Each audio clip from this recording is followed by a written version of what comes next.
everyone, and welcome to Weekly Geek News. I'm William Settle. I'm going to be going over all the good stuff that's been going on in the world of geekdom this week, with a big focus on horror, as I usually do. And to start things off, this week I found a trailer for this movie called The Final Girls, and it looks to be a spoof on the Friday the 13th movies with a big comedic angle. If you're a fan of Workaholics, if you're a fan of college humor, I suspect you're going to like this trailer.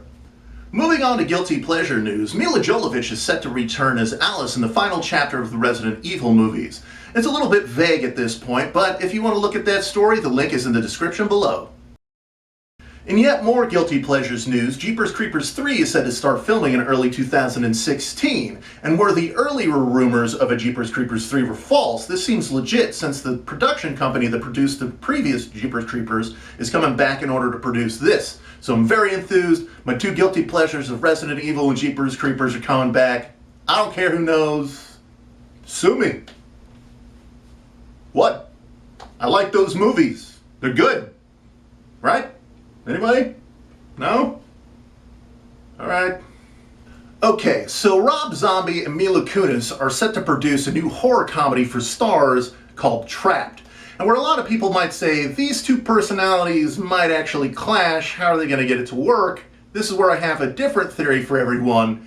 One where they're actually two people very high up in their own respective areas of entertainment that could pull from their own perspective reservoirs of entertainment in order to fill out the project. Where you have Rob Zombie, big name, big head in heavy metal and horror, could tap everybody that he possibly could from that area in order to fill out the project in terms of soundtrack, in terms of people that he knows from the horror side. And on the other side of the coin, you got Mila Kunis, who's been in movies, who's been in TV. She knows Seth MacFarlane, Seth Green, all these people that are very funny she could possibly bring into the project, as well as bring some of these big names like Justin Timberlake, possibly. I don't know whether they're actually friends or whatever, but more eyes, more paparazzi, more people coming to the rap parties, more people coming to the premieres and so on. So I think that these two are going to be like chocolate and peanut butter combined, make something extremely delicious. So I have very high hopes, more like I have my fingers crossed, but anything that they could possibly give to me, I'm probably going to enjoy because I love horror. So with that being said, keep your fingers crossed. We'll see what happens. Moving on to gaming news, Coaster Tycoon 3 has a new developer diary out, and it seems as though they're keeping with the same simulation-style gameplay that worked very well in the previous two iterations of the game, with no unnecessary Hollywood-produced cutscenes or anything. So I'm very enthused about this. It looks awesome. I can't wait to play it. Okay, so all you fans of Nightmare on Elm Street should be able to appreciate this. Somebody created a custom pair of Nike Air Jordans based on the theme of Freddy Krueger. So if you want to check that out, the full story, the link is in the description below. They look really cool. I unfortunately will never be able to afford anything like these. Alright, so this week's music recommendation is something real special. Carnivore. Super hardcore, punkish, heavy metal. Just amazingly hardcore. If you're faint, if you're weak of heart, you probably will faint at the sound of this band because they're just that hardcore.